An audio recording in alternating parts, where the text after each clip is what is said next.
সৈয়দ কামরুল ইসলাম সাইদ আনসারী সাহেবের আগমন মাহফিলের পক্ষ থেকে লাল সালাম শুভেচ্ছা। নারায়ে তাকবীর, লিল্লাহি তাকবীর। আল্লাহি ওয়া বারাকাতুহু। কেমন আছেন সবাই? কুমিল্লায় তো শীত কম। অনেকেই বলে ঐতিহ্যবাহী জেলা কুমিল্লার, আমি বলি যে অ্যাডভান্স জেলা, অন্য সকল জেলা থেকে এগিয়ে আছে কুমিল্লা। আলহামদুলিল্লাহ বলবেন না? অন্য জেলা থেকে, আমরা বিদেশে গেলে দেখা যায় বাংলাদেশ থেকে তারা অন্তত 10-15 বছর এগিয়ে আছে। দু একটা দেশ তো 30 বছর এগিয়ে গেছে। সিঙ্গাপুর আমার মনে হয় বাংলাদেশ থেকে 50 বছর অ্যাডভান্স। সিঙ্গাপুরের পর্যায়ে পৌঁছাতে বাংলাদেশের সময় লাগবে এখন 50 বছর, আর এই 50 বছর ওরা আরও এগিয়ে যাবে। তো অন্য জেলার তুলনায় কুমিল্লা জেলা এগিয়ে আছে এরকম হতে পারে, সেটা 5 বছর 10 বছর, এক একটা জেলার পার্থক্য বুঝে।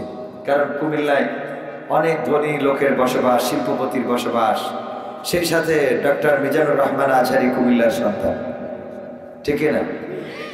বাংলাদেশের বর্তমান সময়ের জনপ্রিয়, জননন্দিত, জন আকাঙ্ক্ষিত প্রিয় মানুষ, প্রিয় মুখ। দেখলাম এক নায়িকা বলতেছে তার স্বপ্নের পুরুষ হলো মিজানুর রহমান আজহারি। অনেকের স্বপ্নের পুরুষ, আল্লাহ কবুল করুন, বলেন আমিন। দিনের জন্য কবুল করুন, বলেন আমিন।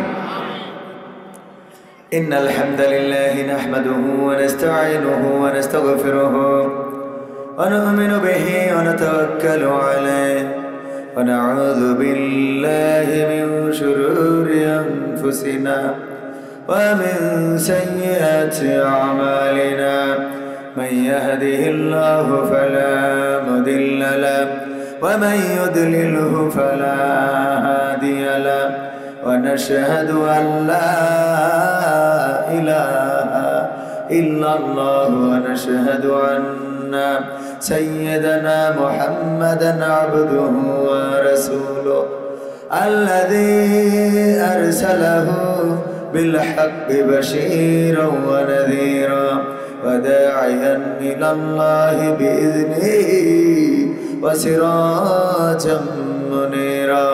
فقد قال الله تعالى في كلامه المجيد والفرقانه الحميد সবাই পড়েন আউযু বিল্লাহি মিনাশ শাইতানির রাজীম বিসমিল্লাহির রাহমানির রহিম ইয়া আইয়ুহাল্লাযীনা আমানুত্তাকুল্লাহ হাক্কা তুকাতিহি ওয়া লা তামুতুন্না ইল্লা ওয়া আনতুম মুসলিমুন।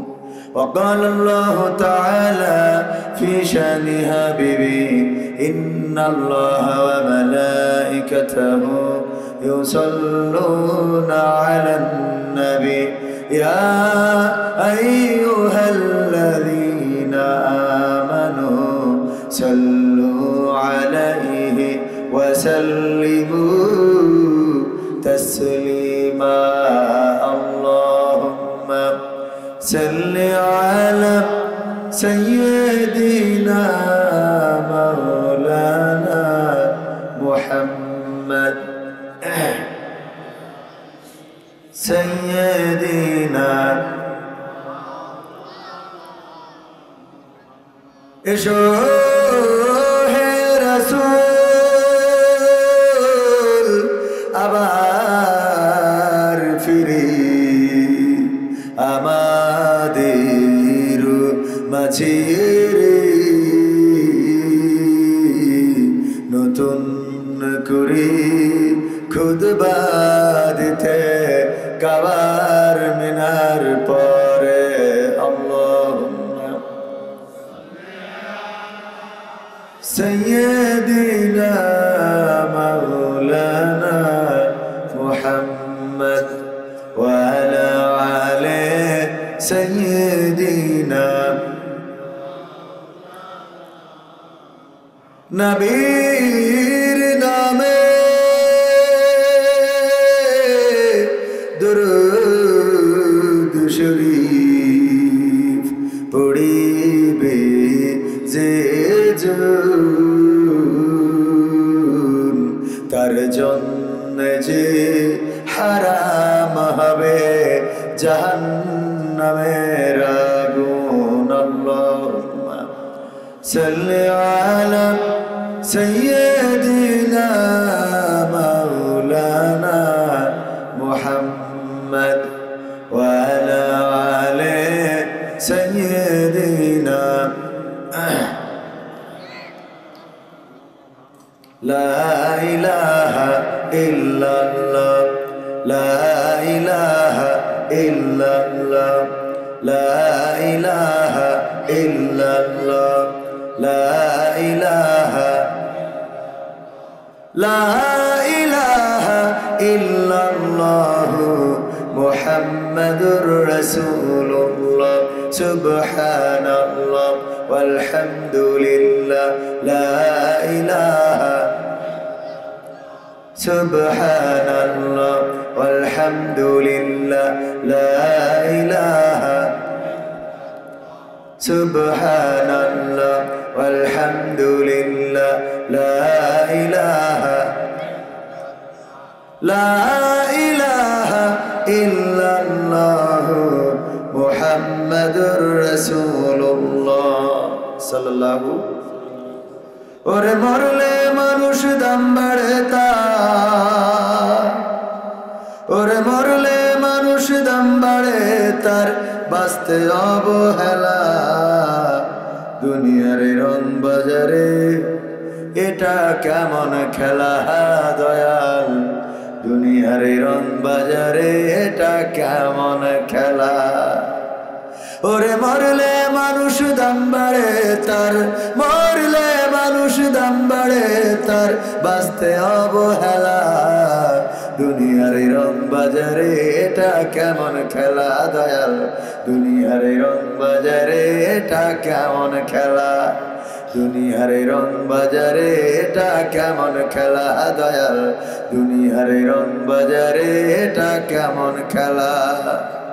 বাঁচতে মানুষ কেউ বলে না লোকটা বড় ভালো, মরলে বলে তার মরাতে বড় ক্ষতি হলো দয়াল, বড় ক্ষতি হলো।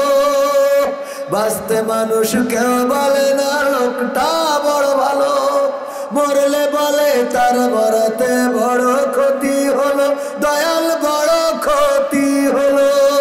ওরে দেখতে আসে স্বজন সুজন, ওরে দেখতে আসে স্বজন সুজন, ডোবে যখন বেলা দুনিয়ার রং বাজারে এটা কেমন খেলা দয়াল, দুনিয়ার রং বাজারে এটা কেমন খেলা, দুনিয়ার রং বাজারে এটা কেমন খেলা দয়াল, দুনিয়ার রং বাজারে এটা কেমন খেলা। ছেঁড়া কাপড় তা জোটে না পরি কষ্ট করে, ঈদের নামাজ হয় না পড়া নতুন জামা পরে দয়াল, নতুন জামা পরে। ছেঁড়া কাপড় তাও জোটে না পরি কষ্ট করে, ঈদের নামাজ হয় না পড়া নতুন জামা পরে দয়াল, নতুন জামা পরে। ওরে নতুন কাপড় জুটবে জানি, ওরে নতুন কাপড় জুটবে জানি, ফুরাইলে বেলা দুনিয়ার রং বাজারে এটা কেমন খেলা দয়াল, দুনিয়ার রং বাজারে এটা কেমন খেলা, দুনিয়ার রং বাজারে এটা কেমন খেলা দয়াল, দুনিয়ার রং বাজারে এটা কেমন খেলা। ভাঙা ঘরে দিন কেটে যাই বছর ঘুরে যুগ, এই জীবনে পাইলাম না তো একটু ভাবের সুখ দয়াল, একটু ভাবের সুখ। ভাঙা ঘরে দিন কেটে যাই বছর ঘুরে যুগ, এই জীবনে পাইলাম না তো একটু ভাবের সুখ দয়াল, একটু ভাবের সুখ। ওরে মরলে আসে ঘর বানাতে, ওরে মরলে আসে ঘর বানাতে, করে না অবহেলা। দুনিয়ার রং বাজারে এটা কেমন খেলা দয়াল, দুনিয়ার রং বাজারে এটা কেমন খেলা, দুনিয়ার রং বাজারে এটা কেমন খেলা দয়াল, দুনিয়ার রং বাজারে এটা কেমন খেলা। ওরে মরলে মানুষ দাম বাড়ে তার, মরলে মানুষ দাম বাড়ে তার, বাঁচতে অবহেলা। দুনিয়ার রং বাজারে এটা কেমন খেলা দয়াল, দুনিয়ার রং বাজারে এটা কেমন খেলা, দুনিয়ার রং বাজারে এটা কেমন খেলা দয়াল, দুনিয়ার রং বাজারে এটা কেমন খেলা। মারহাবা বলবেন না? কষ্ট হয়ে গেল? কথা যা বললাম ভুল না ঠিক? মানুষ বেঁচে থাকতে তার কদর করা হয় না। চিকিৎসার জন্য টাকা লাগবে, কেউ দিতে চায় না, কিন্তু কাফনের টাকার অভাব হয় না। ঠিক না ভাই? ঠিক। কাফনের কাপড়ের টাকার অভাব হয়? শীতের দিন পোশাক নাই, থরথর করে কাঁপতেছে, পায়ে জুতা নাই, এক জোড়া জুতা কিনে দেবে, একটা শীতের কাপড়, শীতের জন্য একটা কম্বল দিবে, এই মানুষের বড্ড অভাব। কিন্তু মানুষ যদি মারা যায় তাহলে তার কাফনের টাকা দিতে সবাই প্রস্তুত আছে, চাইলেই কেউ না করে না, কেউ ফিরায় না। যদি ঘরের চাল উড়ে যায়, ঘর ভেঙে পড়ে, আর যদি এই গ্রামের কোনো মানুষের কাছে যে বলে আমার একটু ঘরের ব্যবস্থাটা করে দাও, চালটা লাগাতে হবে, দুইটা বাঁশের দরকার, দেয়া কি যাবে? বলবে যে মাগনা তো হবে না, মাগনা দিতে চাইবে না। কিন্তু মানুষটা যদি মারা যায়, তার ঘর বানানোর জন্য কাউকে টাকা লাগে? তার ঘরের বাঁশের অভাব হয়? ওই কবরের বাঁশ যে কেউ দিতে চায়, অথচ বেঁচে থাকতে একটা বাঁশ দিলে হয়তো ঘরটাই একটা চালা দিয়ে সুন্দর করে বাস করতে পারত। অসুস্থ ওই অবস্থায় কিছু টাকা দিলে হয়তো ওষুধ কিনে খেয়ে কিছুটা দিন সুস্থ থাকতে পারত। একটা পোশাক কিনে দিলে, ঈদের সময় একটা পাঞ্জাবি কিনে দিলে, ছোট ছোট অনেক বাচ্চা শিশু আছে যাদের একটা জামা দিয়ে দেখবেন যে তারা কতটা খুশি হয়। যা কবির বিন সামাদকে আপনি হরিণের গোশত খাওয়াইলেও এত খুশি হবে না।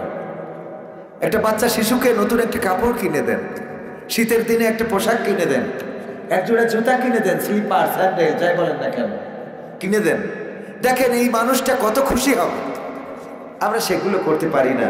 কিন্তু মারা যাওয়ার পরে আমাদের মায়া, আমাদের দরদ, আমাদের ভালোবাসা কোনো কিছুর কমতি থাকে? যদি ওই মানুষটার কুলখানি করবে, মিলাদ দিবে, আপনাদের এদিকে করে কিনা 40 কুলখানি, এগুলো নিয়ে অনেকেই বেদাত বা অনেক বিষয় যেগুলো ওদিকে যাব না, কিন্তু এইগুলো করার জন্য যদি টাকা তোলা হয় তাও টাকা দিবে। ওই মানুষটার খাওয়ার জন্য কেউ এক মুঠো চাল দিতে রাজি হয় না। এরকম মানুষ আছে না নাই? এজন্য মরা মানুষের কদর না করে আমরা বেঁচে থাকতে কদর করব। রাজি আছেন ইনশাআল্লাহ? কুমিল্লাবাসী সেটা পারবে, কারণ কুমিল্লায় টাকার অভাব নাই আলহামদুলিল্লাহ। কুমিল্লার মানুষ যেখানে যেই দেশে গিয়েছে এতটাই ট্যালেন্ট যে সেখানে যে অন্তত ব্যবসা বিজনেস ম্যাক্সিমাম কুমিল্লার বাসী মালয়েশিয়ায়, ইন্দোনেশিয়ায়, সিঙ্গাপুরে, আপনার সৌদি আরবে, মালদ্বীপসে, যত জায়গায় গেলাম ব্যবসায়ী কারা? কুমিল্লায় বাড়ি যারা, বেশিরভাগ ব্যবসায়ী কুমিল্লার মানুষ। আল্লাহ মেধা শক্তি প্রখর করেছেন, বাড়িয়ে দিয়েছেন, আলহামদুলিল্লাহ বলবেন না? আল্লাহ শুকরিয়া। এজন্য কুমিল্লাবাসী অন্য অন্য দিকেও এগিয়ে থাকতে হবে। আল্লাহ তৌফিক দান করুন, বলেন আমিন। ঐতিহাসিক এই অ্যাডভান্স জেলা কুমিল্লার দেবীদরস্থ বড়শালঘর উত্তরপাড়া আবু সরকার বাড়ি আলহাজ এম এ রহমান জামে মসজিদের উদ্যোগে আয়োজিত, যিনি আমার পাশে বসে আছেন, উনি মসজিদটার প্রতিষ্ঠাতা যতটুকু শুনেছি আলহামদুলিল্লাহ। বিশ্বনবী সাল্লাল্লাহু আলাইহি সাল্লাম বলেছেন, এই পৃথিবীর পরে যে একটা মসজিদ নির্মাণ করবে, যেমন মসজিদ সে পৃথিবীতে তৈরি করে রেখে যাবে, তেমন একটা ঘর আল্লাহ রাব্বুল আলামিন তার জন্য জান্নাতে তৈরি করে রাখবেন। সুবহানাল্লাহ বলবেন না? জান্নাতে যদি এই মসজিদের মতো এমন একটা ঘর ওনার থাকে, আল্লাহ তৈরি করে, আল্লাহ রাসূলের কথা মিথ্যা হইতে পারে? বিশ্বনবী বলেছেন দুনিয়ায় যেমন মসজিদ সে তৈরি করবে, ঠিক তদ্রূপ একটা ঘর জান্নাতে তার জন্য রিজার্ভ থাকবে। সুতরাং আমার মুহতারাম সভাপতি মহোদয়ের আজকের মাহফিলের সভাপতি এবং প্রতিষ্ঠিত করেছেন এই মসজিদ আল্লাহ অনুরূপ একটি ঘর জান্নাতে করে রাখবেন। বলেন সুবহানাল্লাহ। আল্লাহ রাব্বুল আলামিন সেই ঘরের মালিক করে দিন। বলেন আমিন। ভাইয়ের আমার, এই জন্য মসজিদের সাথে সম্পর্ক বাড়াতে হবে, সম্পর্ক বাড়াতে হবে মাদ্রাসার সাথে। কিন্তু আমাদের এই দুইটার সাথে সম্পর্ক খুবই কম। আমাদের সম্পর্ক আছে চায়ের দোকানের সাথে আর পচা মার্কা নেতাদের সাথে। যেসব নেতারা বলে খেলা হবে, পরে আবার মাঠে পাওয়া যায় না, ঠিক না? বলে যে পালাবো না, বলে তো, আবার দেখা যায় তারাই পালাইছে আগে। বলল ঠাকুরগাঁওয়ে ফখরুলের বাসায় গিয়ে উঠি। ঠাকুরগাঁওয়ে যে খোঁজ নিলাম, কয় না এনেও আসে না। এদের পিছনে লোক আছে না নাই? এইসব যে জায়গায় থাকলে আল্লাহ দুনিয়া এবং আখিরাতের কল্যাণ করবেন, সেই জায়গা বাদ দিয়ে আমরা ছুটেছি মদখোর, গাঁজাখোর, ফেন্সিখোর, ইসলাম বোঝে না, কোরআন বোঝে না তাদের কাছে।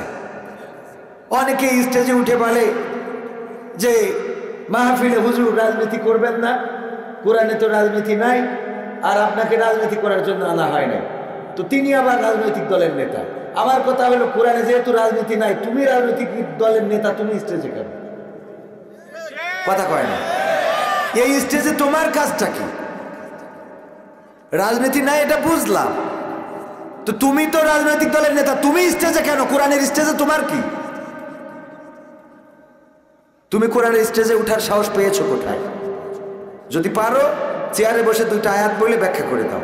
কোরআনের রাজনীতি নাই এটা বলা যতটা সহজ, একটা আয়াত পড়ি বলে দাও। আমরা যা বলি তার পিছনে তো একটা করে রেফারেন্স দিই না। নিজের মনোক্তি মতো কথা বলার দিন শেষ। এখন হলো বিপ্লবীদের বাংলাদেশ, ঠিক না? ঠিক। এই দেশে মনোক্তি মতো কথা বলতে দেওয়া হবে না। কথা বলতে গেলে অবশ্যই জেনে বুঝে এসে বলতে হবে।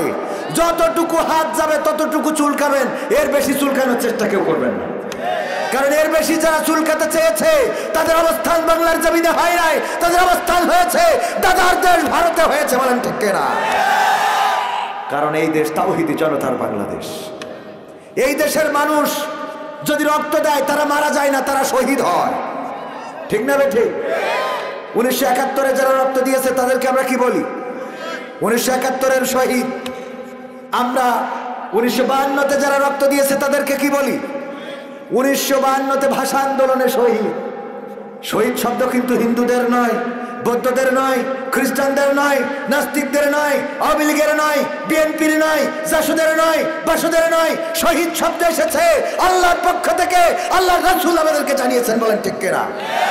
সুতরাং যারা রক্ত দিয়ে শহীদ হয়, সেই শহীদের জমিনে ইচ্ছা মতো কথা বলার দিন শেষ। 5ই আগস্টে এবং জুলাই বিপ্লবে যারা রক্ত দিয়েছে তারাও শহীদ, ঠিক কিনা? শহীদ এসেছে ইসলাম থেকে, সাক্ষী। শহীদ মানে কি? সাক্ষী। তারা সাক্ষী হয়েছে এই দেশে কোনো স্বৈরাচার থাকবে না। হয়েছে না হয় নাই? তো সুতরাং আমরা মাথায় রাখতে হবে কথা বলার সময় যেন আমরা আমাদের যতটুকু জ্ঞান আছে তার বাইরে বলার চেষ্টা না করি। আমি যা জানি এর বাইরে যদি বলি তাইলে এটা আমার লজ্জা, ঠিক কিনা?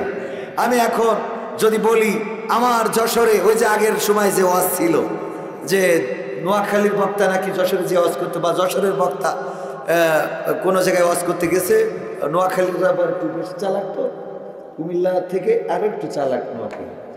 তো বলতেছে বাবারা আমাদের ওখানে নদীর কিনারায় বা পুকুরের কিনারায় একটা গাছ আছে, তবে এই গাছের কেরামতিটা বলবো যদি নোয়াখালীর মানুষ না থাকে।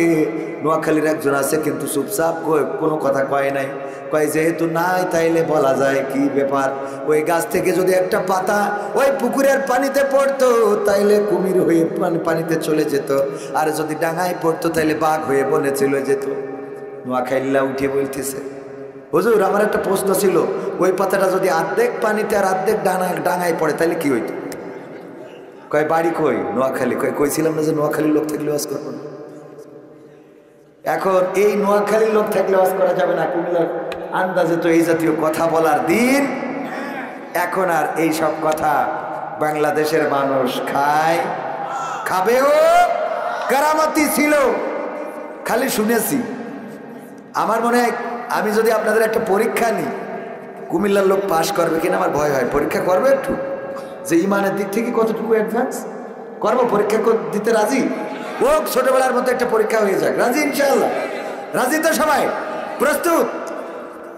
ভাইয়েরা আমার, হঠাৎ করে মুনকারে নাকিরকে খুঁজে পাওয়া যাচ্ছে না, কোথায় যেন হারিয়ে গেল মুনকারে নাকির।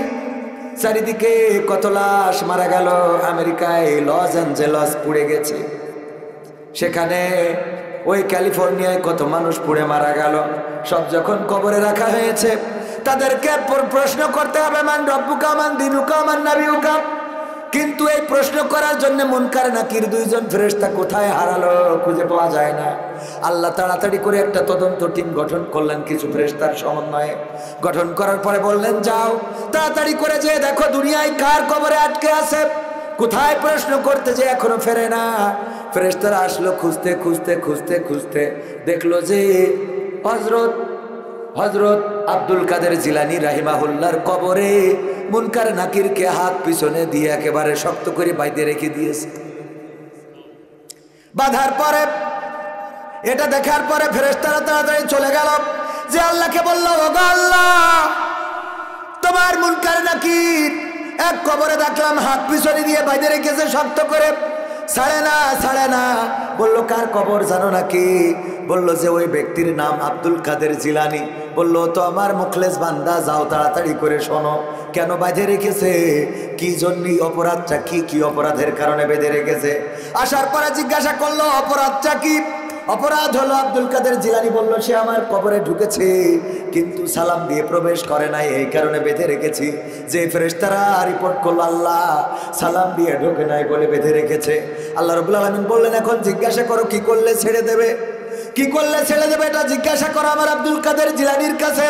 আব্দুল কাদের জিলানী রাহিমাহুল্লাহর কাছে প্রশ্ন করা হলো। আব্দুল কাদের জিলানী রাহিমাহুল্লাহ বলল, গো আল্লাহ, যেহেতু আমার কবরে সালাম দিয়ে প্রবেশ করে নাই, অন্যায় করেছে, এই অন্যায়ের শাস্তি হিসাবে আমার এই বাগদাদে যত কবরবাসী আছে সব কবরগুলোর আযাব মাফ করে দিতে হবে। আল্লাহ রাব্বুল আলামিন বললেন, ওগো আব্দুল কাদের জিলানী, তুমি তো আমার অল্পের উপর দিয়ে পার করে দিলে। আজকে আমি যে বিপদে পড়েছি, কত লাশ জমা হয়ে আছে, এখনো প্রশ্ন করা হলো না। মুনকারে নাকিরকে বেঁধে রেখেছো, তারা সালাম দিয়ে প্রবেশ করে নাই। এই অবস্থায় তুমি যদি আমাকে এই মুহূর্তে বলতে, এই পৃথিবীতে আসমাই এই জমিনের মধ্যে যত কবর আছে, মাশরিক থেকে মাগরিব পর্যন্ত যত কবরবাসী এই জমিনের নিচে থাকবে, সব কবরের আযাব মাফ করে দিতে হবে। আমি আল্লাহ এমন বিপদে পড়েছিলাম, সব মাফ করে দিতাম। আজকে তুমি চেয়েছো বাগদাদের কবরগুলোকে মাফ করে দিতে, আমি আল্লাহ তোমাকে সাক্ষী রেখে বলছি, বাগদাদের সকল কবরবাসীকে ক্ষমা করে দিলাম। বলেন সুবহানাল্লাহ। পরীক্ষা মাঝে মাঝে নিতে হয়, না নিলে বোঝা যায় না যে আসলে আমরা কতটুকু ভালো ছাত্র। সুবহানাল্লাহ বলেছি না বলি নাই? বলেছেন কারা কারা? হাত উঁচু করেন। সুবহানাল্লাহ বললেন কারা কারা? হাত উঁচু শক্ত করে, একটু টান টেনে সুবহানাল্লাহ বলেছেন কারা কারা? আল্লাহ সাক্ষী, বলেছেন কারা কারা? এবারে হাত নামান, তারপরে হাত উঁচু করেন, বলেননি কারা কারা? এই ডবল করে তুলতেছে যে পাশ দুইটাই করব। যাই হোক, আগে যারা তুলেছেন সুবহানাল্লাহ বলেছেন, সাক্ষী আছেন কে? সবগুলো ফেল, সবগুলো ফেল করে দিচ্ছে। কেন ফেল? মুনকার নাকির ওই কবরে বাঁধে রাখলো। আব্দুল কাদের জিলানী আর ফেরেশতার সাথে আল্লাহর সাথে কমিউনিকেশন হলো, সম্পর্ক হলো, সংযোগ হলো। ওই কবরে তো আর কেউ ছিল না, তাহলে পৃথিবীর মানুষ জানলো কেবা করি? এটুক তো অন্তত বুঝতে হবে। মনে করেন বাইদে রাখলো, আমরা মানে এটা তো নাউজুবিল্লাহ, বেঁধে রাখার তো কোনো সুযোগই নাই। কারণ আব্দুল কাদের জিলানী তো আর রাসূল সাল্লাল্লাহু আলাইহি ওয়াসাল্লামের থেকে বড় না, বড় তো রাসূলের কবরে এমন কিছু ঘটে নাই। আব্দুল কাদের জিলানী, আচ্ছা বাঁধার জন্য তো দড়ি লাগে, তো আব্দুল কাদের জিলানী যখন কবরে গেছিল, মুনকার নাকির আসবে, দড়ি কেউ কি দিছিল? দড়ি তো দেয় নাই, তো বাঁধলো কি দিয়ে? আর ফেরেশতাকে কি আসলে বাঁধা যায়? তো ফেরেশতাকে বাঁধা যায় না, কবরে দড়ি পাওয়া যায় না। আবার যদি এরকম কিছু ঘটেও থাকে, তো ওই খবর কবর থেকে এসে দুনিয়ায় বললো নাকি? আর জিব্রাইল তো আর পৃথিবীতে আসে না, ফেরেশতার সাথে তো আর কারোর সাথে কথা হয় না, কথা হয়? তো তাইলে এইটা যদি কেউ বলে আমি স্বপ্নে দেখেছি, ওরে স্বপ্ন দেখাইছে শয়তান। কিটা দেখাইছে? তার মানে হাত যারা তুললেন সব ফেল। অনেকে আবার এই ওয়াজের কাটিং করে কইরে আগের অংশ দিয়ে বলে কবির বিন সামাদ দেখেন কত বড় জাহেল, কি ওয়াজ করতেছে মানুষের ভুলভাল। আমি তো পরীক্ষা নিলাম যে আমাদের ইমানের দৌড় কতটুকু। আমরা যাচাই বাছাই ছাড়াই সুর দিয়ে সুবহানাল্লাহ বলতে বলেছি বলেই আপনি সুবহানাল্লাহ বললেন। ডক্টর মিজানুর রহমান আজহারি বলেছেন বলেই সেটা ঠিক। হাফিজুর রহমান সিদ্দিকী হুজুর কুয়াকাটা বলেছেন বলেই সেটা ঠিক। দেলাওয়ার হুসাইন সাইদি বলেছে বলেই সেটা ঠিক। এই মানসিকতা যতদিন ত্যাগ করতে পারবেন না ততদিন আপনি পূর্ণ মুসলমান হতে পারবেন না। কারণ আপনার মধ্যে ব্যক্তি পূজা, বীর পূজা শুরু হয়ে গেছে। শেখ হাসিনা বলেছে, হ্যাঁ শেখ হাসিনা বলেছে বলেই এই ব্লাউজ কে দিয়েছে? হ্যাঁ শেখ হাসিনা বললেই সেটা ঠিক। আল্লামা দেলাওয়ার হুসাইন সাইদি রাহিমাহুল্লাহ বললে সেটা ঠিক। ডক্টর মিজানুর রহমান আজহারি বললে সেটা ঠিক। আমির হামজা বললে সেটা ঠিক। হাফিজুর রহমান সিদ্দিকী কুয়াকাটা হুজুর বললে সেটা ঠিক। কবির বিন সামাদ বললে সেটা ঠিক। আমরা আমাদের ব্যক্তিগত ভালো লাগার জায়গা থেকে যাদেরকে ভালোবাসি তারা যদি ভুল কথা বলে তাও তার পক্ষে আমরা লড়াই করা শুরু করে দিই। ঠিক না ভাই? ঠিক, তার পক্ষে বলা শুরু করে দিই। এটা করা যাবে? ইসলামটাকে বুঝতে হবে, কোরআন হাদিস দিয়ে মিলাতে হবে। যদি কোরআন দিয়ে হাদিস দিয়ে কোনো কথা কবির বিন সামাদের সাথে মেলে তাইলে নেওয়া যাবে, যদি না মেলে তাইলে কবির বিন সামাদের ওই কথা নেওয়া যাবে, বরং প্রতিবাদ করতে হবে। তবেই এই দেশ ইসলাম, আল্লাহ ও তার রাসূলের পথ সমুন্নত রাখা যাবে। নতুবা আমরা যতদিন এই গাঁজাখড়ি কথাবার্তা যে কবরের মধ্যে মুনকার নাকিরকে বেঁধে রেখেছে এই কথাবার্তাগুলো আমরা বিশ্বাস করব, প্রচার করব, ততদিন পর্যন্ত পথ হারাবে বাংলাদেশ। ঠিক না বেঠে? এই জাতীয় ভণ্ডদের হাতে যতদিন আছে খানকা দরবার শরীফ, যতদিন আছে এই দেশ ততদিন পথ হারাবে বাংলাদেশ। মাথায় রাখবেন, হক্কানি উলামায়ে কেরাম যারা, তাদের হাতে না যাওয়া পর্যন্ত এই দেশ পথ খুঁজে পাবে না। সম্মানিত ভাইয়েরা, এই জন্যে আমিও অত বড় জানেওয়ালা নই, আমি অত বড় আলেম নই, কিন্তু যতটুকু জানি আল্লাহ রাসূল যেহেতু বলেছেন বাল্লিগু আন্নি ওয়ালাউ আয়া, যদি একটা আয়াতও জানো সেটাও আরেকজনের কাছে বলো, প্রচার করো। তো প্রচার করার দায়িত্ব রাসূল দিয়েছেন, আল্লাহ রাব্বুল আলামিনও বলেছেন ওয়া মান আহসানু ক্বালাম মিম্মান দাআ ইলাল্লাহ ওয়া আমিলা সালিহান ওয়া ক্বালা ইন্নানি মিনাল মুসলিমিন। তার কথার চেয়ে ভালো কথা, উত্তম কথা আর কে বলতে পারে যে নিজে সৎ কাজ করে, অপরকে সৎ কাজের জন্য আহ্বান করে আর মুখে ঘোষণা করে আমি একজন আত্মসমর্পণকারী। আমি একজন কি? মুসলমান শব্দের অর্থ কি? আত্মসমর্পণকারী। কার কাছে? ইন্না সালাতি ওয়া নুসুকি ওয়া মাহইয়ায়া ওয়া মামাতি লিল্লাহি রাব্বিল আলামিন। হে আমার রব, আমি ঘোষণা করে দিচ্ছি আমার সালাত, আমার কুরবানি, আমার হায়াত, আমার মাউত সবকিছু বিশ্ব প্রতিপালক তোমার জন্য। এই কথা বলার পরে আর এই জীবনকে কোনো নেতার কাছে সুপর্দ করা যাবে না, এই জীবনকে আর কোনো দলের কাছে সুপর্দ করা যাবে না। এই জীবন থাকবে আল্লাহর কাছে, আল্লাহর পথে, কোরআনের পথে, আল্লাহওয়ালাদের পথে, রাসূলের দেখানো, রাসূল নির্দেশিত পথে। এর বাইরে যদি কেউ জীবন পরিচালিত করে তাইলে সে মুনাফিক, মুনাফিক, মুনাফিক। কথা মনে থাকবে ইনশাআল্লাহ। ভূমিকায় একটু পরীক্ষা নিলাম, মন খারাপ করেন না, কারণ আমাদের অভ্যাস হয়ে গেছে হুজুর যদি বলে বলেন ঠিক কি না, সবাই বলে ঠিক, মানে হুজুর বলিস তো ঠিক কি না, তো ঠিক, এর মনে না চালেও ঠিক, এরকম না? ঠিক বলছি তো আমি? মানে হুজুরের কথার সাথে সায় দিয়া, তো হুজুরের কথার সাথে সব কথাই সায় দেওয়া যাবে, সায় দেওয়া যাবে, সায় দেওয়া যাবে। আলহাজ এম এ রহমান মসজিদের উদ্যোগে 25তম, তার মানে আমার বয়স এখন 37, তার মানে আমি 12 বছর বয়স হইলে তারপরে এটা শুরু হয়েছে। অনেক মাহফিল আছে যেগুলো আমার জন্ম হয় নাই, তার আগে থেকে শুরু হয়েছে। যত পুরাতন মাহফিল তত দেখি মাহফিল আস্তে আস্তে করে ছোট হয়ে যাচ্ছে, আর বড় নতুন মাহফিলগুলো বড় হচ্ছে।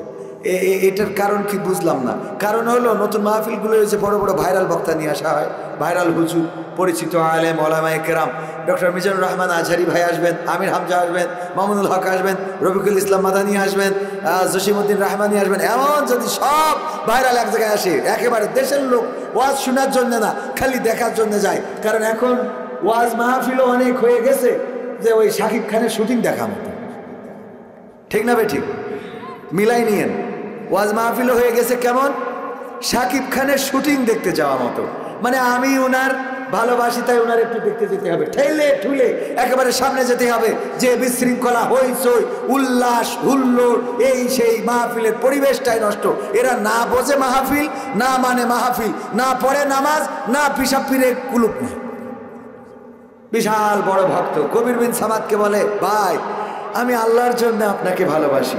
আমি বললাম ফজরের নামাজটা কি হয়েছে? কয় ভাই আমার কাপড় ঠিক নেই। কেন প্যানে মতেন? ভাই কি বলেন? তো এই যে কাপড়ে পিসাব করে, মানে পিসাব ফিরে পানি নেয় না, নামাজ পড়ে না, ও আল্লাহর জন্য নাকি আমার ভালোবাসে। ও আল্লাহর জন্য যদি আমার ভালোবাসো, আগে তো ফজরের নামাজ পড়তে যাও, ঠিক না ভাই? ঠিক। তো আল্লাহর জন্য ভালোবাসে। অনেকেই বলে আল্লাহ ও তার রাসূলের জন্য আপনাকে মহব্বত করি। ভালো কথা, মুখে দাঁড়িয়ে নেয়। এই আমার কথা মিলছে আপনাদের কথার সাথে? ঠিক বলছি না ভাই? ঠিক বলছি। আল্লাহ ও তার রাসূলের জন্য কবির বিন সামাদকে ভালোবাসে, হাফিজুর রহমান সিদ্দিকী, মিজানুর রহমান আজহারি, আমির হামজা ভাই, ভাইরাল সব আলেম ওলামাকে ভালোবাসে। কার জন্যে?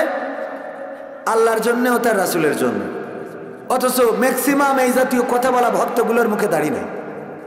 তো আল্লাহ রাসূলের জন্য ভালোবাসলি, তুই রাসূলের দাড়ি কেটে তুই আল্লাহ রাসূলের ভালোবাসা আমার সাথে কি দেখাস? কথা কয় না, ঠিক না ভাই? ঠিক। তার মানে আল্লাহ ও তার রাসূলকে ভালোবাসতে হলে আগে নামাজি হতে হবে, রোজাদার হতে হবে, আল্লাহওয়ালা হতে হবে, রাসূলের সুন্নাহ রাখতে হবে, টাকুনুর উপরে কাপড় পরতে হবে। আল্লাহর রাসূলের মহব্বত যদি থাকে, তার টুপি, তার দাড়ি, তার জুব্বা এগুলো গায়ে লাগাইতে হবে। তারপরে যে আর এক হুজুরি যে বলেন হুজুর আল্লাহর জন্য আপনাকে ভালোবাসি, তাইলে বোঝা যাবে আপনি সত্যিকার সত্যি কথা বলেছেন। তা না হলে আপনি মুনাফিক, মুনাফিক, মুনাফিক। আপনি আল্লাহর জন্য ভালোবাসেন। শুরু করুন। সভাপতিত্ব করছেন জনাব আলহাজ মোহাম্মদ আব্দুর রহমান সাহেব, বিশিষ্ট সমাজসেবক ও প্রতিষ্ঠাতা আলহাজ এম এ রহমান জামে মসজিদ। এছাড়া প্রধান আলোচনা করেছেন বিশেষ বক্তাদের মধ্যে মাওলানা হাফেজ নজরুল ইসলাম সাহেব, তাজুল ইসলাম সাহেব, মাওলানা রহমাতুল্লাহ আল ফয়সাল সাহেব এবং মাওলানা মুফতি রফিকুল ইসলাম সাহেব আমার আগে কথা বলে গেলেন। আলোচনা করবেন আপনারা যার জন্য অপেক্ষমান রয়েছেন। আজকে মাহফিলের চিফ গেস্ট মধ্যমণি কামরুল ইসলাম সাইদ আনসারি, পীরজাদা টেকেরহাট, মাদারীপুর। আমার শ্রদ্ধাভাজন উস্তাদজি, সরাসরি ওনার ছাত্র হতে পারি নাই, কিন্তু ওনারাই আমাদের আগামী দিনের পথ চলার বা বর্তমান যে পথ চলছি, ওনারা আমাদের রাহবার। ওনারা আমাদের যেভাবে দিক নির্দেশনা দেন, যেভাবে বলেন, আমরা সেভাবে নিজেদেরকে গড়ার চেষ্টা করি। শ্রদ্ধাভাজন উস্তাদজি খুব তাড়াতাড়ি চলে আসবেন ইনশাআল্লাহ। পর্দার অন্তরালে মা বোনেরা, আমার সামনে উপবিষ্ট দিনদারে মাদার মুসলমান ভাই বাবাজিরা, এখানে আমার জালাল ভাইয়ের উস্তাদ আছেন, আমারও উস্তাদ বলবো আমি, আমার বন্ধু জালালউদ্দিন রুমি ভাইয়ের উস্তাদ। অনেক আগে থেকে পরিচয়, আজকে আবার দেখা হলো দ্বিতীয়বারের মতো। অনেকেই রয়েছেন এমন আলেম ওলামা, এমন মানে আমার থেকে এলেমে আমলে তাকওয়ায় এত উপরে যে আমি আপনাদের জুতা জোড়া সোজা করে দিতে পারলে নিজেকে ধন্য মনে করতাম। গতকালকে সিলেটে বললাম, আমরা তো মাহফিলে আসি টাকার জন্য, খাওয়ার জন্য, ঠিক তো? কোরআনের কথা বলি এটা ঠিক, ইসলামের কথা বলি এটা ঠিক, কিন্তু আমাদের কিছু উদ্দেশ্য আছে। বাট আপনারা যারা সামনে এসেছেন, বসেছেন, তারা কেউ খাওয়ার লোভেও আসেন নাই, টাকা পাবেন এই আশায়ও আসেন। এসেছেন কার জন্যে? আল্লাহর জন্যে। সুতরাং উচিত ছিল আপনাদের স্টেজে বসাই, আমরা সামনে বসে কথা বলি। কারণ আমরা হলাম কোনো না কোনো স্বার্থ নিয়ে এখানে এসেছি, আর আপনারা এসেছেন একদম নিঃস্বার্থভাবে আল্লাহর জন্যে। সুতরাং আমাদের থেকে আপনারা উত্তম। এই জন্যে আমাদের উঁচুটা বসাই, আমাদের নিচে বসাই আপনাদের উপরে দেওয়া উচিত। আমার মনে হয় মাহফিলের স্টেজ এমন করতে হবে স্টেডিয়ামের মতো, বক্তা থাকবে নিচে আর সবাই থাকবে উপরে। কথা কি বোঝা গেছে? নিচেই তুমি যত পারো খেলা হবে। যারা শ্রোতা তারা কোথায় থাকবে? উপরে। স্টেডিয়াম ধাপে ধাপে উপরে না। যারা মুহতামিম তারা ওই প্রথমটাই থাকবে, একেবারে সর্বোচ্চ উপরে। এটা করলে ভালো হবে। তাইলে আমরা আমাদের যে যোগ্য, আমরা যেটা পাওয়ার যোগ্য, সেটা ঠিক হবে, সেটা নিশ্চিত হবে। আল্লাহ আমাদের সেই তৌফিক দান করুন, বলেন আমিন। উপস্থিত সবাইকে আনুষ্ঠানিকভাবে সালাম জানাচ্ছি, আসসালামু আলাইকুম ওয়া রাহমাতুল্লাহ। আমরা আল্লাহর শুকরিয়া আদায় করছি যে মহান রব দয়া করে মায়া করে আমাদেরকে মানুষ হিসাবে সৃষ্টি করেছেন। আল্লাহ চাইলে আমাদের অন্য কোনো প্রাণী করে পাঠাতে পারতেন। আজকে নোয়াখালীতে সম্ভবত যদি ভুল না বলি একটা অ্যাক্সিডেন্ট হয়েছে, যে অ্যাক্সিডেন্টে ব্রাক এনজিওর একজন কর্মকর্তা এবং বাংলাদেশ ইসলামী ছাত্র শিবিরের সাথী ছিলেন। মারা গিয়েছেন, ট্রাক তার ঘাড়ের উপর দিয়ে বাইকটা তো ডলেছেই এবং মানুষটাকেও দ্বিখণ্ডিত করে ফেলেছে। কিছু ইলিশ মাছ পাশে পড়ে আছে, কয়েকটা মাছ ছিটে ছাটা ফেসবুকে ছড়িয়েছে, আপনারা হয়তো আপনাদের চোখের সামনে পড়ে থাকতে পারে। নোয়াখালীতে কিছুক্ষণ আগের ঘটনা, এই মানুষটা বাজার করে নিয়ে যাচ্ছিল বাড়িতে, সন্তান আছে, পরিবার আছে, ইলিশ মাছ কিনেছে, কিন্তু ওই মাছ আর বাড়িতে রান্না হবে না, ওই মাছ আর বাড়িতে এখন কেউ খাবে না। আল্লাহ আমাদের এই জাতীয় কোনো মুসিবতের মধ্যে রাখেন না, ফেলেন নাই। আলহামদুলিল্লাহ বলবো না? বলবো না? সবাই বলেন আলহামদুলিল্লাহ। আল্লাহ চাইলে এরকম কোনো মুসিবতে রাখতে পারতেন। যে আল্লাহ আমাদের নিরাপদ রেখেছেন, সে আল্লাহর শুকরিয়া আদায় করার দরকার আছে না নাই? আবার বলছি আলহামদুলিল্লাহ। বিয়ে করেছেন কতজন? একটু হাত উঁচু করেন। বিয়ে লজ্জার কিছু নাই তো, বিয়ে করেছেন মানে তো ভালো। হ্যাঁ আলহামদুলিল্লাহ, অনেকেই। আপনারা একটু জোরে বলেন আলহামদুলিল্লাহ। কারণ এই শীতে বউ না থাকলে, যাদের বউ নাই তারা বোঝে কষ্ট। শুকরিয়া আদায় করবেন কার? এবার বউ নাই কাদের? হাত উঁচু করেন। আমার যুবকেরা শুনে দেখি, এই যে যুবক এতগুলো বিয়ে দেন নাই, কে অপরাধ কি ওদের? হ্যাঁ, টিয়া নাই, টাকার অভাব হবে না, রিজিকের মালিক কে? আর আমার যুবকেরাও তোমাদের কর্মমুখী হতে হবে, কলিজার টুকরারা। বেকার ওই বটতলায় বসে বসে বিড়ির তামাক ফেলাই দিয়ে ওর মধ্যে মাল ভরি খাবা আর বিয়ে খুঁজে বেড়াবা, তা হবে না। ঠিক না বেঠে? কিরাম বোর্ডের আড্ডায় থাকবা, তাসের আড্ডায় থাকবা, আর মোটর সাইকেলে গিয়ার দিয়ে বেড়াবা। 2 টাকায় রোজগার করা তো দূরের কথা, কলার খান্ডি চুরি করিয়ে 14 ফেব্রুয়ারি, লাইলাতুল ফেব্রুয়ারি, ওই দিন তোমরা 3 পিস কিনে দিবা আর তোমাদের বিয়ে দিতে হবে। পাগল পাইছাও? এইগুলো করা যাবে? কর্মমুখী হতে হবে। ফার্মেসিতে সময় দেন, ওয়েল্ডিং এর দোকানে যেয়ে সময় দেন, মুদিখানার দোকানে সময় দেন। 50 টাকা, 100 টাকা, 200 টাকা ইনকাম করে এনে বাবার হাতে দেন। বাবা আমি তো ইনকাম করা শিখে গেছি, বউয়ের লিপস্টিক কিনতে অসুবিধা হবে না। এখন যদি চাও বিয়ে দিতে পারো। ঠিক না বেটে? হ্যাঁ, এইগুলো এই জন্য কর্মমুখী হতে হবে। আল্লাহ রাব্বুল আলামিন আমাদের বউয়ের মালিক করেছেন, বলেন আলহামদুলিল্লাহ। আল্লাহ চাইলে আমাদেরকে পাগল বানাতে পারতেন, বিকলাঙ্গ বানাতে পারতেন। বউ যে দিয়েছে এটাও আল্লাহ শুকরিয়া যে আপনি একটা নারীকে পেয়েছেন বিনা কষ্টে। আগের সময় তো বিয়ে করতে গেলে এক পাল্লায় স্বর্ণ আর এক পাল্লায় নারী তুলা হতো, একেবারে স্বর্ণ দিয়ে, টাকা দিয়ে, পয়সা দিয়ে, হীরা মণিমুক্তা জহরত দিয়ে যখন ওই মেয়ের সমান সমান হতো, তখন মেয়ের বাবা আব্দুর রহমান সাহেব বলতে এবার নিতে পারো। এত সোজা ছিল না। আর এখন তো বিয়ে করলে আগে একটা পালসার। ঠিক না বেঠে? কত সহজ করে দিয়েছেন, তারপরে আল্লাহ শুকরিয়া আদায় করে না। আরে বলেন আলহামদুলিল্লাহ। আবার যাদের সন্তান আছে, আব্বা বলে ডাক দেয় আব্বা, মা বলে ডাক দেয় ওগো মা। দেখেন যাদের সন্তান নাই কত কষ্ট তাদের। একবার একটু বাবা ডাক শুনতে চায়, একবার একটু মা ডাক শুনতে চায়। কত পীরের কাছে গেল, কত ফকিরের কাছে গেল, কত কবিরাজের কাছে গেল, কত ডাক্তারের কাছে গেল, কত জায়গায় হোমিওপ্যাথি, অ্যালোপ্যাথি সব রকম ওষুধ খাওয়া হয়ে গেল, তারপরেও একটু মা ডাক শুনতে পাইল না। ওই হাসপাতালে যারা কাজ করে তাদেরকে বলে কোনোভাবে একটা সন্তান যদি চুরি করে এনে দাও, তোমাকে এত টাকা দেব, এত পয়সা দেব। আর দেখা যায় সন্তান চুরি হয়, সন্তান চুরি করে এনে দেয়, পরের সন্তানগুলো মানুষ করতে চায়। ওগো আমার ভাইয়েরা, সেই আল্লাহ না চাইতেই সন্তান দিল, সেই আল্লাহর শুকরিয়া আদায় করার দরকার আছে না? না বলেন আলহামদুলিল্লাহ। আল্লাহ কত নিয়ামত দিয়েছেন, না চাইতে কত নিয়ামত দিয়েছেন। এই শরীরের যে শক্তি, সুঠাম দেহের অধিকারী, আজকে আমি চিল্লায়ে চিল্লায়ে কথা বলছি, হঠাৎ যদি আল্লাহ না করুন আমার একটা লাই, একটা সাইড প্যারালাইজ দিয়ে যদি ফেলে দেয়, আগামী কালকের মাহফিল নরসিংদী আর করা হবে। যদি বলে হুজুর আসেন, আপনি অসুস্থ তারপরেও আসতে হবে, কারণ আপনি না আসলে মনে করবে আমরা আপনারা দাওয়াতই দিই নাই। সুতরাং আপনি এসে মান সম্মানটা বাঁচিয়ে দিয়ে যান। অ্যাম্বুলেন্সে করে যদি নিয়ে যায়, একলা এক সাইড পড়ে রয়েছে, চেয়ারে যদি বসায় বসতে হবে, কিন্তু বেকার। হুজুর একটু কিছু বলেন।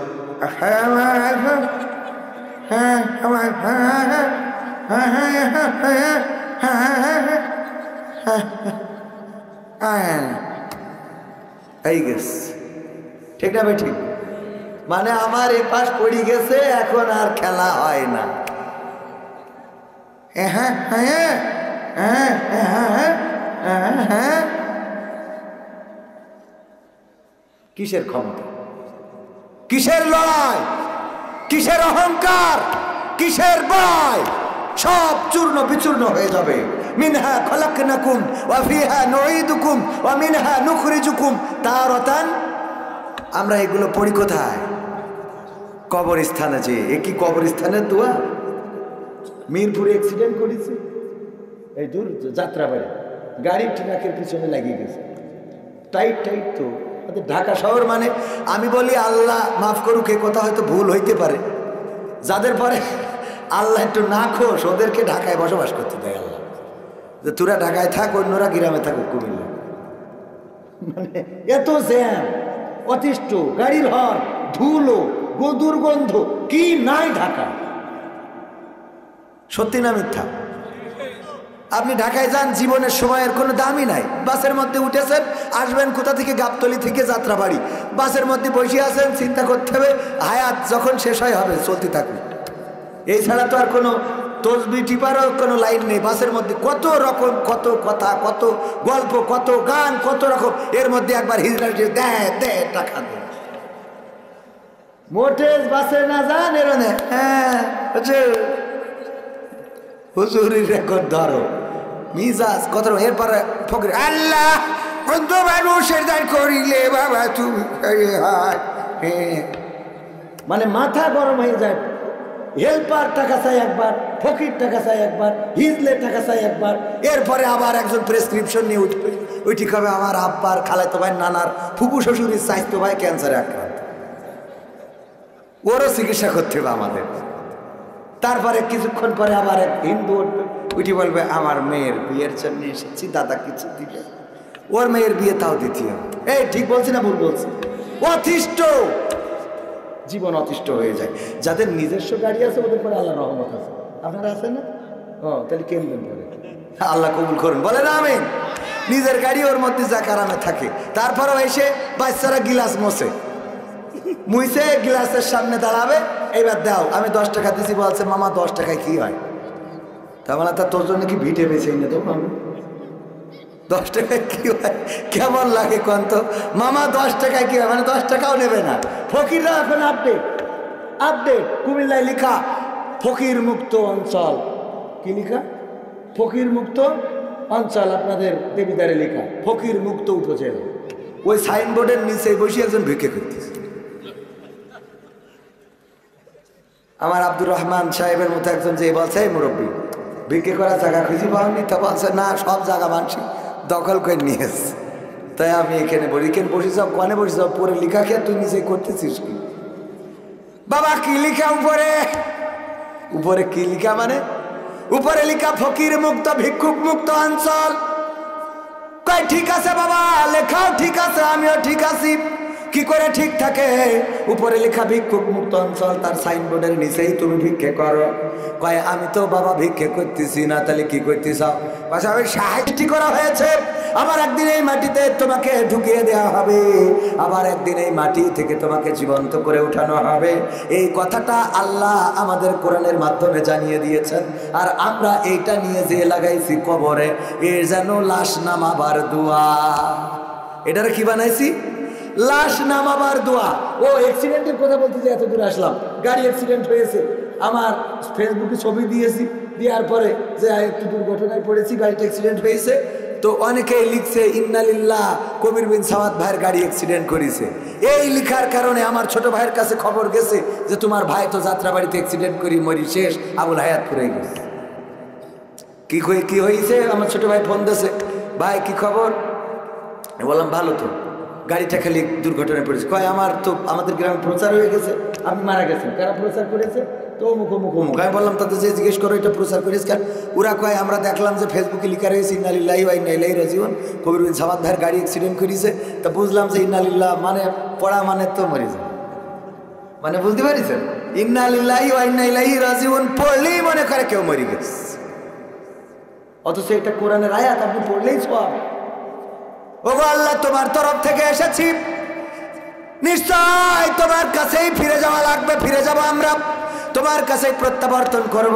ভাইরা আমার, আমরা কবরের কাছে যে পড়ি মিনহা খলাকনাকুম ওয়া ফিহা নুঈদুকুম ওয়া মিনহা নুখরিজুকুম তারাতান উখরা।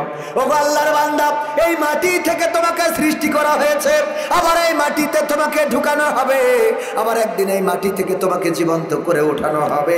ওই মরা মানুষকে আমরা এই বলে সতর্ক করি, সাবধান করি।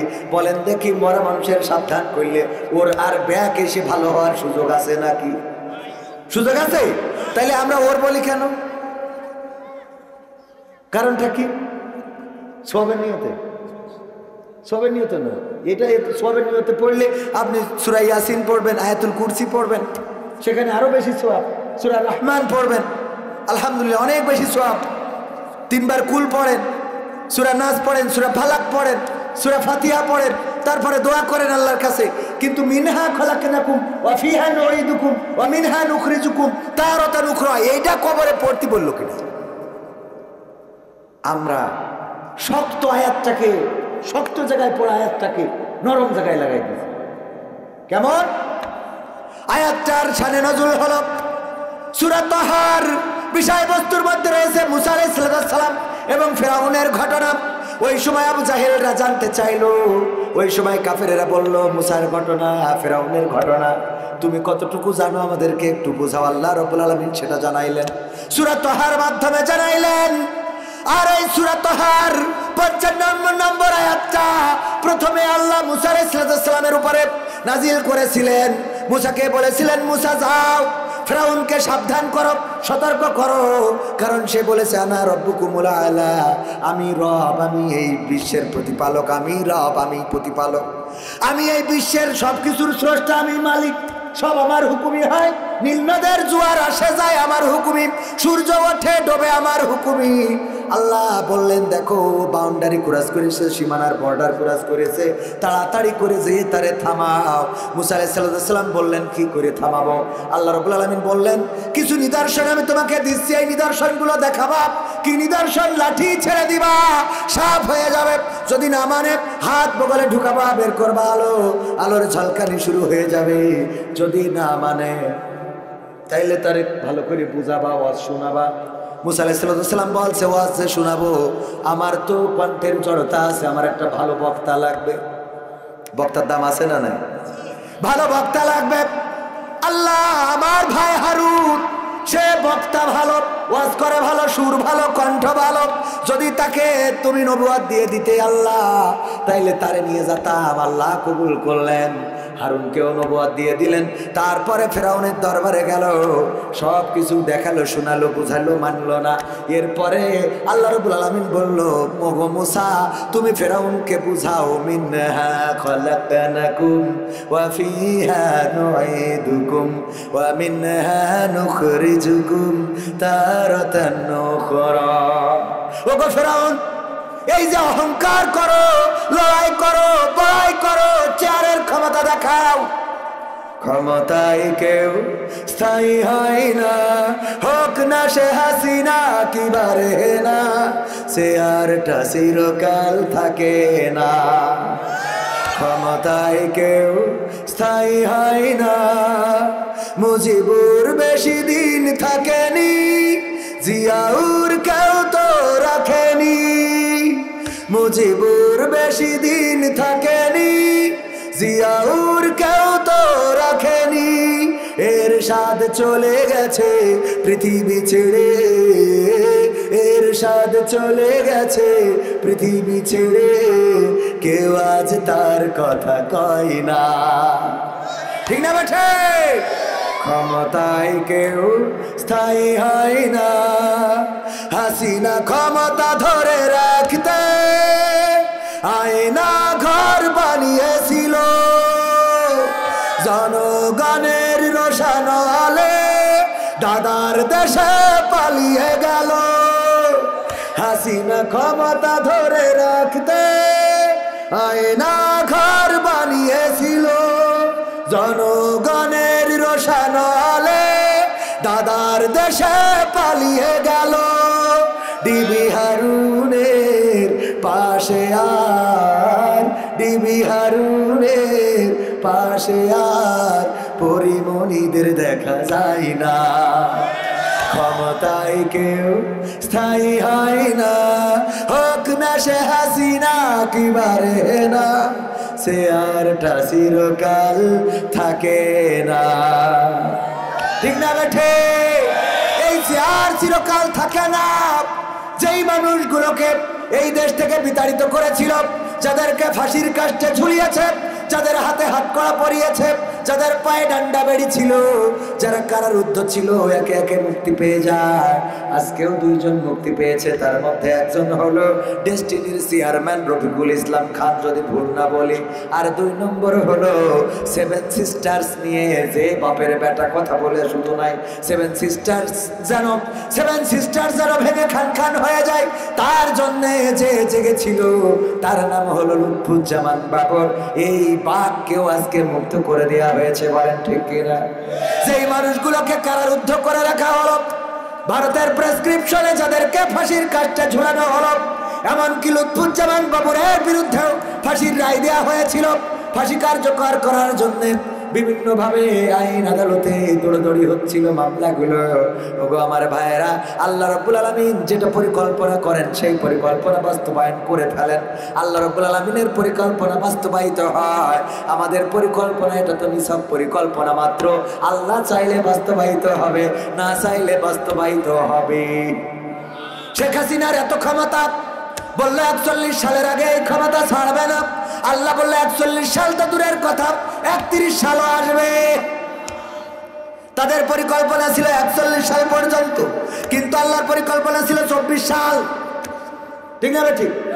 আল্লাহ যেটা পরিকল্পনা করেন সেটাই বাস্তবায়িত হয়ে যায়, আর আমরা যেটা পরিকল্পনা করি সেটা আল্লাহ চাইলে বাস্তবায়িত হয়, আল্লাহ না চাইলে কখনো বাস্তবায়িত হবে না। ওগো আমার ভাইয়েরা, ওগো আমার কলিজার টুকরারা, মুসা আলাইহিস সালাম যে বললেন, ওগো ফেরাউন শোনো, এই মাটি থেকে তোমাকে সৃষ্টি করা হয়েছে, আবার একদিন এই মাটিতেই তোমাকে ঢুকানো হবে, আবার একদিন এই মাটি থেকে তোমাকে জীবন্ত করে উঠানো হবে। সুতরাং কিসের তোমার অহংকার, কিসের তোমার বড়াই, কিসের তোমার লড়াই, কিসের তোমার ক্ষমতা, কিসের রব দাবি করা, সব কিছু ফেলে রেখে চলে যেতে হবে কোথায়? কথা কয় না? যখন কেউ অহংকার করে, যখন কেউ বড়াই করে, তার সাথে যে যদি আপনি আবার বলেন, এই তুই জানিস নাকি আমার মামা তো ভাই আর্মির লিডার, ওর মিজাজ আর খারাপ হয় না? এই তোর মামা তো ভাই আর্মির লিডার, আর আমার খালে তো ভাই ওই লিডারের পরিচালনা করে। গোলমাল বাড়ে না কমে? কিন্তু কেউ যদি হুমকি দেয়, কেউ যদি লড়াই করতে চায়, বড়াই করে, তারে যদি আস্তে করে শোনান, দেখো কিসের বড়াই, কিসের লড়াই, তোমার বাবা দেখো আজকে পৃথিবীতে নাই, তোমার দাদাও আজকে পৃথিবীতে নাই, তোমার আপনজন কত লোক চলে গেল কবর দেশের বাসিন্দা হয়ে, তুমিও থাকবা না। কিসের অহংকার, কিসের লড়াই, কিসের বড়াই? দেখবেন আস্তে করে লোকটার মনটা নরম হয়ে যাবে, আস্তে করে চুপসে যাবে। কারণ কবরের ভয় দেখালে, কবর আর যাই হোক, পরকাল থাকুক আর না থাকুক, কবরে তো যাওয়া লাগবে, এটা নিশ্চিত। ঠিক কিনা? কবরে তো যাওয়া লাগবে। ধরেন পরকাল নাই, তারপরে কবরে যাওয়া লাগবে কিনা? কবরে যাওয়া লাগবে। এই কবরের ভয় সবার মধ্যে আছে না নাই? যে নাস্তিক আল্লাহকে বিশ্বাস করে না, সেও মৃত্যুকে ভয় পায় না? পায় না? সে আরো বেশি ভয় পায়, কারণ ও আল্লাহকে বিশ্বাস করে নাই, জান্নাত বিশ্বাস করে নাই, জাহান্নাম বিশ্বাস করে নাই।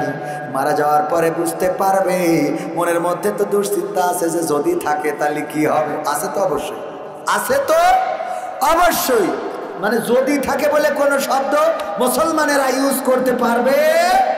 ইফ শব্দ চলবে না, এক্ষেত্রে ডাইরেক্ট কথা হবে অবশ্যই আছে। কনফিডেন্স এটা রাখতেই হবে, তা না হলে ইমান থাকবে? ইমান থাকবে? ওগো আমার ভাই জানারা, কলিজার টুকরারা, তাইলে ওয়াজটা হলো মিনহা খলাকনাকুম ওয়া ফিহা নুঈদুকুম ওয়া মিনহা নুখরিজুকুম তারাতান উখরা। এই ওয়াজ করার দরকার কোথায়? হ্যাঁ, কার কাছে? ডক্টর ইউনূসের কাছে। আল্লাহর নাম, ডক্টর ইউনূসকে শোনাতে হবে যে খেলা হবে। কথা মনে থাকবে? ডক্টর ইউনূসকে বলতে হবে মিনহা খলাকনাকুম। আমার বিএনপির ভাইয়েরা বলতেছে তাড়াতাড়ি নির্বাচন দেন, তাড়াতাড়ি নির্বাচন দেন। এই বলে হবে না, হবে না, হবে না। ডক্টর ইউনূসের কাছে যেয়ে বলতে হবে মিনহা খলাকনাকুম ওয়া ফিহা নুঈদুকুম ওয়া মিনহা নুখরিজুকুম তারাতান উখরা। ওগো ডক্টর ইউনূস, সিআর পয়সাও ছাড়তে কেন চাও না? তাড়াতাড়ি করে নির্বাচন দাও। তা না হলে তুমি কি জানো না এই মাটি থেকে তোমাকে সৃষ্টি করা হয়েছে, আবার একদিন এই মাটিতে ঢুকানো হবে, আবার একদিন এই মাটি থেকে জীবন্ত করে ওঠানো হবে। সুতরাং মাটিতে ঢুকার আগে নির্বাচনটা দিয়ে তাড়াতাড়ি সিআর ছাড়ো। কথা কয় না? আপনার যে দাবি সেটা বলেন, কিন্তু কোরআন দিয়ে বলেন। এরপরে বলবেন কার? উপদেষ্টা পরিষদে যারা আছে সবাইকে বলতে হবে। তারপরে আপনার এলাকার এমপি যিনি লুটাস কামাল, কুমিল্লার লাকসামের নেতা, হ্যাঁ এখান না তো, কুমিল্লার নেতা তো, কুমিল্লারই একজন আছে। তারপরে আরেকজন আছে আহমদ বাহাউদ্দিন। হ্যাঁ, বুবু কুমিল্লাকে বিভাগ দিতে হবে। বুবু কয় কুয়াশে দেব না। মনে আছে আপনাদের? আপা আপা আপা আপা আপা আপা আপনার কথা, আপা আপা আপা আপা আপা আপা আপা আপনার কথা রাখতে হবে। এই আপা আপা গুলো এখন বলে আগেই তো ভালো ছিল। ঠিক না বেঠে? রোগ হয়ে দাঁড়াইছে। আগেই তো ভালো ছিলাম, আগেই তো ভালো ছিলাম। ওদের যদি টেন্ডোস্কোপ ধরেন বুকের পরে, কানের মধ্যে দেবেন, দেখবেন বুকের বোম পরে টিক টিক করে না, খালি বলে আপা আপা আপা। কি করে? আপা আপা নাই। কত কষ্ট আমাদের। এমপিরা সব কোথায় গেল? মন্ত্রীরা সব কোথায় গেল? কোথায় কাদের কাকা? তাদের সারা দেশটা এখন লাগে ফাঁকা ফাঁকা। পালাবো না, পালাবে না, পালাবে না, যাই না তবু দেখা। পালাবে না, পালাবে না, যাই না তবু দেখা। তাদের সারা দেশটা এখন লাগে ফাঁকা ফাঁকা। ওদের সারা দেশটা এখন লাগে ফাঁকা ফাঁকা। আইন মন্ত্রী আটকে গেল আইনেরই ফাঁকে। দাড়ি ছাড়া দরবেশের ভণ্ড ভণ্ড লাগে। ঠিক না বেঠে? আইন মন্ত্রী আটকে গেল আইনেরই ফাঁকে। দাড়ি ছাড়া দরবেশের ভণ্ড ভণ্ড লাগে। শুনছি কত নেতা নেত্রী খাইতেছে ভাই ডান্ডা। বিচারপতি কালামানিকের ফাটিয়েছে আন্ডা। পলকেরও ঝলক গেল, পলকেরও ঝলক গেল থামিয়ে নেটের চাকা। তাদের সারা দেশটা এখন লাগে ফাঁকা ফাঁকা।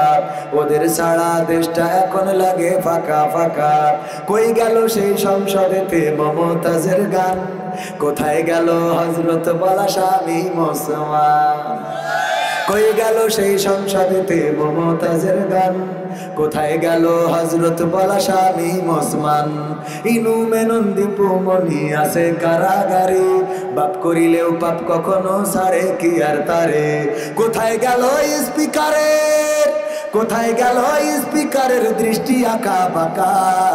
তাদের সারা দেশটা এখন লাগে ফাঁকা ফাঁকা। ওদের সারা দেশটা এখন লাগে ফাঁকা ফাঁকা। কোথায় গেল আরাফাত আর ব্যারিস্টার সুমন? কথা বলার সময় তারা করেনি ওজন। মুরগি কবির খাইছে ধরা, জাফর কোথায় আছে? গোপনে কি সেও গেল মোদি দাদুর কাছে? কোথায় গেল আরাফাত আর ব্যারিস্টার সুমন? কথা বলার সময় তারা করেনি ওজন। মুরগি কবির খাইছে ধরা, জাফর কোথায় আছে? গোপনে কি সেও গেল মোদি দাদুর কাছে? কোথায় গেল এ সালামের, কোথায় গেল এ সালামের কাড়ি কাড়ি টাকা? তাদের সারা দেশটা এখন লাগে ফাঁকা। লাগে না, লাগে না। ফাঁকা ফাঁকা কেন লাগে? কারণ আগে আমরা টেলিভিশন খুললে ওখান থেকে রান্নার বিভিন্ন প্রেসক্রিপশন পাইতাম, কেমন করে রান্না করতে হয় ভাইরা আমার। আমরা ওখানে পাইতাম যে আমাদেরকে কেমন করে কুমড়ো দিয়ে বেগুনি বানাইতে হয়। শিখাইছে না? শিখায় নাই। তারপরে আমাদের শিখালো কাঁচামরিচ কেমন করে শুকায় রাখতে হয়। বর্ষাকালে ওইটা আবার পানিতে দিলে জ্যান্ত হয়ে যায়। এইগুলো শিখলাম। এরপরে আমরা শিখলাম কাঁঠাল দিয়ে কেমন করে বার্গার বানাইতে হয়। দাদার দেশ থেকে মিডিয়ায় দেখলাম সাংবাদিকেরা ক্যামেরা মাইক্রোফোন ধরেছে, আমার দাদা বাবুর দেশের লোকেরা বলতেছে দাদা বড় বিপদে আছে, আগের মতো তো পেঁয়াজ বেচতে পারি না দাদা, কিনছে না মানুষ 3 টাকা 5 টাকাও কেজি বিক্রি হয় না, বাংলাদেশ দিচ্ছে না বলে আমরা পেঁয়াজ নিয়ে খুবই কষ্টে আছি দাদা। দেখেছেন কি কষ্টে আছে। পেঁয়াজ আমাদের দেশে বিক্রি হতো বলে দাম বেশি ছিল, দাদারা বলল আমরা পেঁয়াজ দেব না দেব না, আমরা বললাম আমরাও নেব না, কারণ আমাদের নেত্রী পেঁয়াজ ছাড়া কেমনে রাইতে হয় শিখাইয়ে তারপর ওই পাশে গেছে। ঠিক না বেঠে? পেঁয়াজ ছাড়া রান্না এটা আমরা শিখেছি, তোমাদের এখন কান্না, তোমরা এখন শিখে নাও, আমাদের নেত্রী আছে ওই পাশেরই। ঠিক না বেঠে? তাইলে আলোচনায় আসি, কয়েকটা সঙ্গীত শোনাবো ভাইজানেরা আমার। আমি আজকে এখানে আকর্ষণ বক্তা নই, আর এমনিতেও আমি বক্তা নই, আলোচকও নই, আমি এমনি মনে করেন অনেকেই বলে হুজুর এসেছেন আমাদের মাঝে মুফাসসিরে কোরআন, আমি বলি কি করলেন, আমি মুফাসসিরে কোরআন না, আমি হলাম মুসাফিরে কোরআন। কি কোরআন? মুসাফিরে কোরআন। আপনাদের কুমিল্লায় ওয়াজ করেছেন মাওলানা ফখরুদ্দিন আহমেদ, জানেন না? ফখরুদ্দিন আহমেদ আমার উস্তাদ, উনিও আমার এই ওয়াজের স্টেজে আনার জন্য অনেক কষ্ট করেছেন। মুহতারাম বললেন, একবার এক জায়গায় যাওয়ার পরে বলছে হুজুর চলেন আলহাজের চায়ের দোকান থেকে চা খেয়ে আসি। কার দোকান থেকে? আলহাজের চায়ের দোকানে যে দেখলাম যে চায়ের দোকানদার তার যে চেহারা, ওই চেহারায় বুঝতে পারলাম অন্তত তার যাই হোক আলহাজ হইতে পারে না, এত খারাপ একটা বডি ল্যাঙ্গুয়েজ তো থাকে হাজি হওয়ার জন্য, তাই না? বডি ল্যাঙ্গুয়েজ বলা যায় যে সে আসলে হাজি না। আমি বললাম ভাই আপনার এই যে আলহাজের চায়ের দোকান, তার মানে আপনার চায়ের দোকান? কয় হ্যাঁ আমার চায়ের দোকান। বললো হ্যাঁ এটা আমার চায়ের দোকান।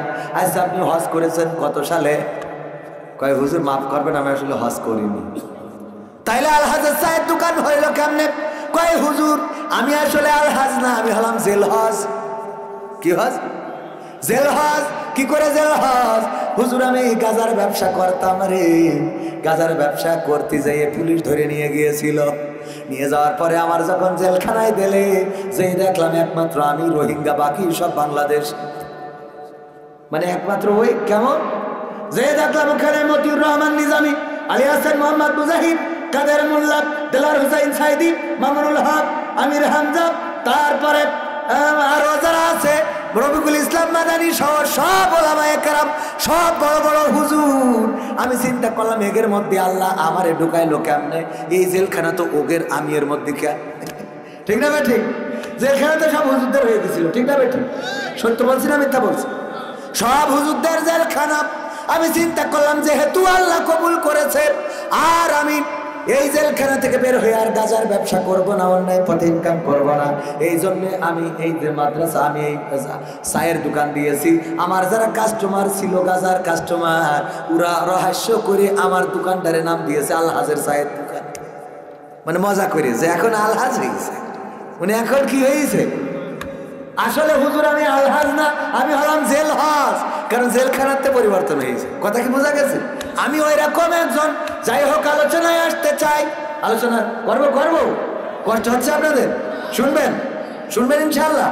কোরআন পড়তে ভালো লাগে, কোরআন শুনতে ভালো লাগে, কোরআন জানতে ভালো লাগে, কোরআন মানতে ভালো লাগে না। ঠিক না ভাই? ঠিক। কোরআন পড়তে ভালো লাগে, কোরআন শুনতে ভালো লাগে, কোরআন জানতে ভালো লাগে, কোরআন মানতে ভালো লাগে না। নামাজেতে পড়লে কোরআন মনটা শীতল হয়, কারির তেলাওয়াত শুনিলে প্রাণ জুড়িয়ে যায়। নামাজেতে পড়লে কোরআন মনটা শীতল হয়, কারির তেলাওয়াত শুনিলে প্রাণ জুড়িয়ে যায়। সেই কোরআনের ব্যাখ্যা দিলে কলিজাতে আগুন জ্বলে। ঠিক না বেঠে? আবার বলে কোরআনের সাথে রাজনীতির কোনো সম্পর্ক নেই বলার লোক আছে না নাই? সেই কোরআনের ব্যাখ্যা দিলে অন্তরেতে আগুন জ্বলে, বিরোধিতাও চলে কেন তা জানি না। কোরআন পড়তে ভালো লাগে, কোরআন শুনতে ভালো লাগে, কোরআন জানতে ভালো লাগে, কোরআন মানতে ভালো লাগে না। কোরআন পড়ে দেখতাম ওরা শুরু করতো দিন, তারা আবার চাইতো না দেশে কোরআনের আইন। ঠিক না বেঠে? সকালবেলা আগে যাই নামাজ খুঁজতো, তারপরে ফজরের নামাজ, তারপরে কোরআন তেলাওয়াত করে দিনের শুরু করতো, অথচ কোরআন কায়েম হোক এটা চাইতো। কোরআন পড়ে দেখতাম ওরা শুরু করতো দিন, তারা আবার চাইতো না দেশে কোরআনের আইন। এটা যে কেমন নীতি, তাই তো এ দুর্গতি করছে মোদের ক্ষতি কেন তা বুঝি না। কোরআন পড়তে ভালো লাগে, কোরআন শুনতে ভালো লাগে, কোরআন জানতে ভালো লাগে, কোরআন মানতে ভালো লাগে না। কোরআন বুকে চুমু খাওয়ার লোকের নাই অভাব, সেই কোরআনের বিরোধিতা আবু জাহেলের স্বভাব। ঠিক না বেঠে? কোরআন বুকে চুমু খাওয়ার লোকের নাই অভাব, সেই কোরআনের বিরোধিতা আবু লাহাবের স্বভাব। মানবা সুবিধা মতো তাই এই বুকে ক্ষত, দেখলে এমন কিছু সইতে পারি না। কোরআন পড়তে ভালো লাগে, কোরআন শুনতে ভালো লাগে, কোরআন জানতে ভালো লাগে, কোরআন মানতে ভালো লাগে। এমন লোক আছে না নাই? আপনার কুমিল্লায় নাই, এই মাহফিলে নাই? কারা কারা হাত উঁচু করেন? একজনও তো নাই। কোরআনের সাথে যারা করবে দ্বন্দ্ব, তাদের সাথে কবু হবে না আপোষ। ঠিক না? ঠিক। যারা বলবে কোরআনের সাথে রাজনীতির সম্পর্ক নেই, তাদের সাথে আপোষ হবে না, মেনে নেবো যখন 2 পৃষ্ঠা পড়ি তারপর বলবো। কথা কয় না? পড়ি ব্যাখ্যা করে দিতে হবে। আল্লাহ এখানে বলেছে যালিকাল কিতাবুল লা রাইবা ফীহি হুদাল লিল মুত্তাকিন, এই কিতাব হলো পথ দেখাবে, এই কিতাবে কোনো রাজনীতি নেই। ব্যাখ্যা করে দাও। ওই এর মতো ব্যাখ্যা করলে হবে না। কার মতো? মমতাজের মতো যে সিয়াসিত্তার মেশকাত শরীফে রয়েছে। হ্যাঁ, সিয়াসিত্তায়ও মেশকাত শরীফ থাক। কথা কয় না? সিয়াসিত্তায় কয়টা হাদিস? 6টা। এই 6টার নাম কি সেটা জানে না। মেশকাত ঝুঁকায় বসে আছে।